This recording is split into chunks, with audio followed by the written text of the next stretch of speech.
5 postures face à l'auto-guérison. Bonjour et bienvenue dans ce nouvel épisode du podcast de la double reconnexion. Je suis Viviane Kuhn, enquêtologue connectée. J'accompagne les femmes qui ont oublié de penser à elles, à oser rêver et vivre la vie qui leur fait envie, sans chercher sans cesse à s'améliorer, en se mettant à l'écoute de leur petite voix, leur meilleur allié.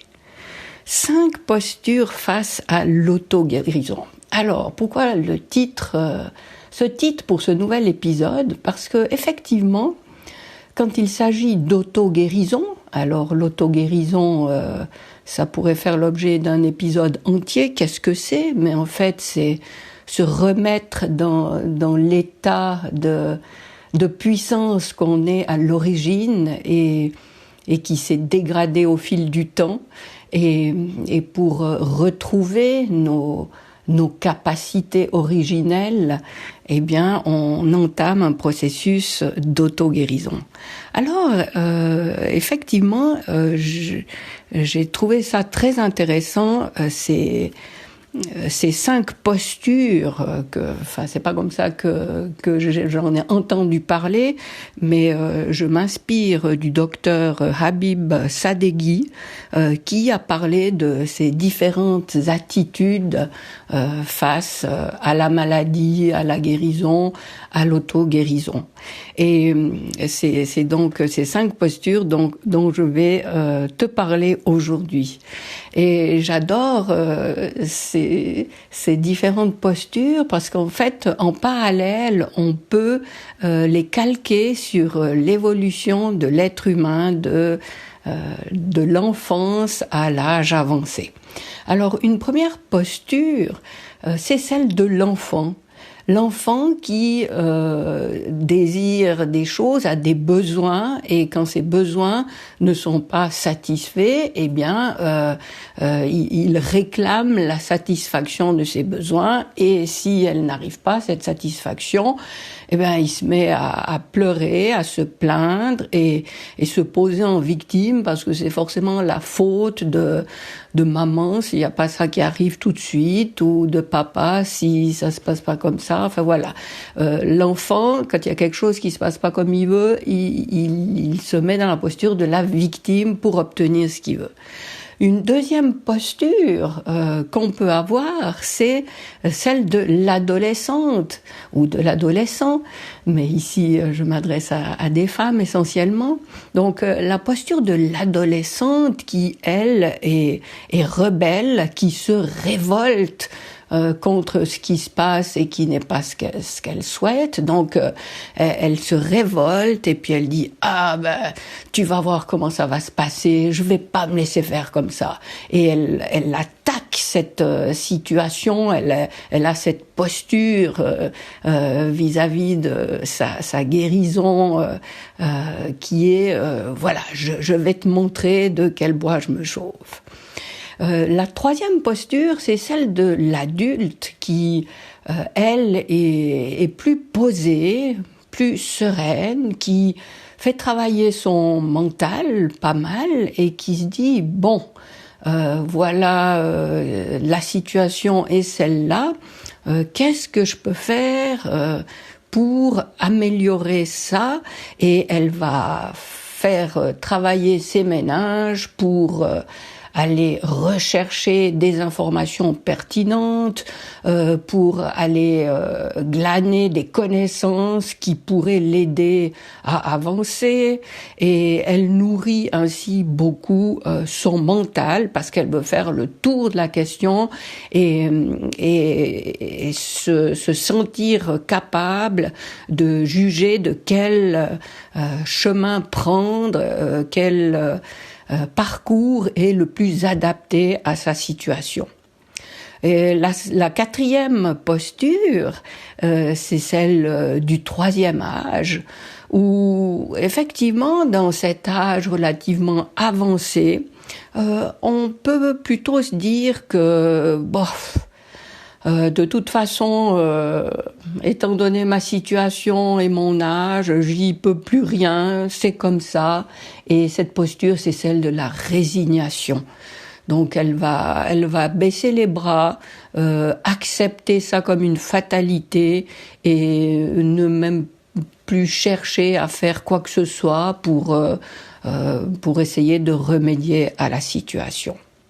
Et au-delà de ces 4 postures qu'on a pu comparer au stade de l'évolution d'un humain, eh bien il y a la 5e qui se pose au-delà de ces 4 postures humaines, c'est celle de l'artiste.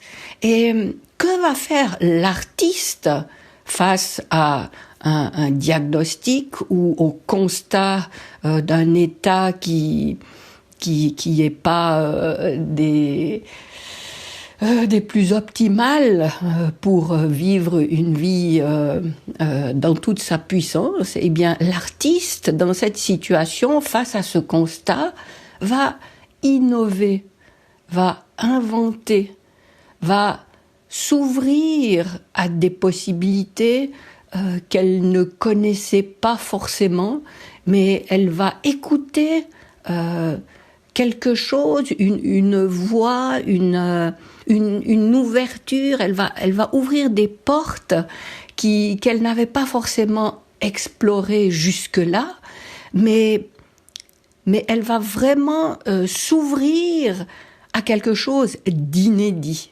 Elle va inventer un chemin qui lui est peut-être uniquement personnel, qu'elle n'aura découvert nulle part ailleurs qu'en elle, mais que cette situation inédite qu'elle est en train de vivre, eh bien, elle va lui trouver une solution inédite, tout autant inédite qu'est la situation qu'elle a à vivre maintenant. Et cet artiste ne va pas se laisser freiner par des obstacles que les autres postures auraient suffi à stopper. Non, cette artiste va être pleinement ouverte, inventive, à l'écoute de son corps, de son intuition, de sa petite voix intérieure, d'idées qui ne sont pas du tout approuvées par tout le monde, mais qui la titillent et qu'elle va faire sienne. Et elle va nourrir essentiellement son intention d'avancer dans cette voie-là. Et cette intention, quand elle la nourrit, eh bien, elle nourrit la foi au fait que ce qu'elle entame, là, c'est quelque chose du domaine du possible.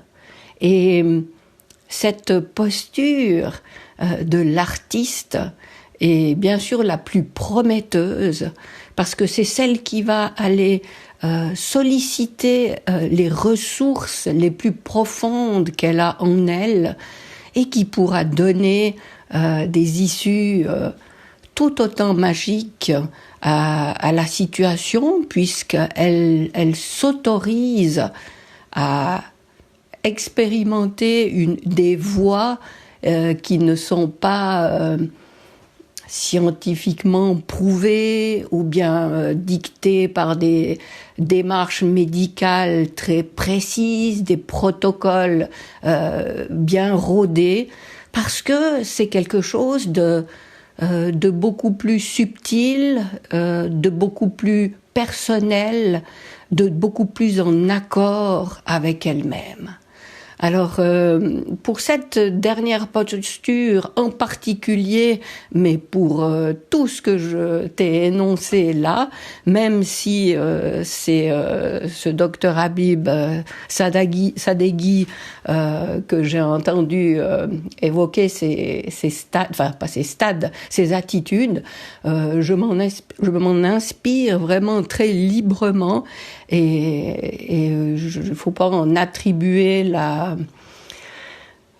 comment dire, c'est pas exactement ce qu'il a dit, donc s'il y a des choses qui te contrarient là-dedans, qui ne te semblent pas pertinentes, eh bien c'est juste ma manière d'interpréter c'est toute cette idée là autour. C'est à moi qu'il faut t'en prendre, pas à cette personne qui énonce ça, parce que, encore une fois, j'ai certainement, de manière très infidèle, reproduit ses propos, mais voilà, c'est la manière dont ça me parlait moi, et je trouvais très intéressant de voir que, en comparant notre avancée dans la vie, on développe effectivement différentes attitudes, différentes postures, et que l'attitude dans son chemin d'auto-guérison, eh bien, le parallèle est assez saisissant.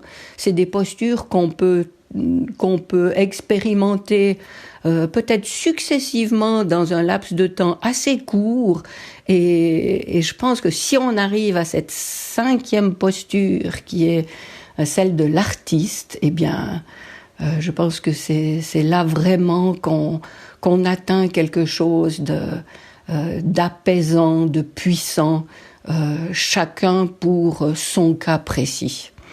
Alors voilà, j'espère que ça te parle.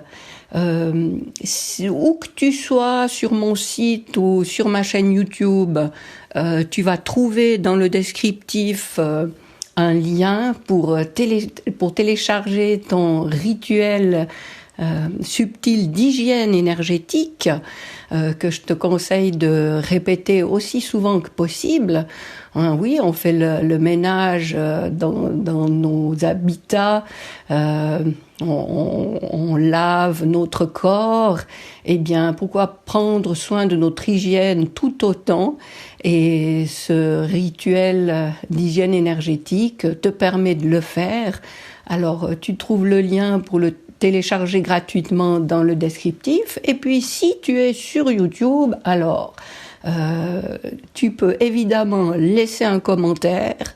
Ça me fera très plaisir. Ça m'aide aussi pour le développement de ma chaîne YouTube. Et tu peux aussi ajouter un petit pouce si tu as aimé ce contenu.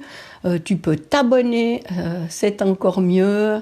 N'oublie pas d'activer la petite clochette, comme ça tu recevras une notification chaque fois que je sors un nouvel épisode de podcast. Et puis voilà, si tu as des suggestions de thèmes que tu voudrais que j'aborde dans un prochain épisode, eh bien ce sera très volontiers, fais-le moi savoir. Et je me réjouis de te retrouver dans le prochain épisode. Et d'ici là, je te souhaite le meilleur.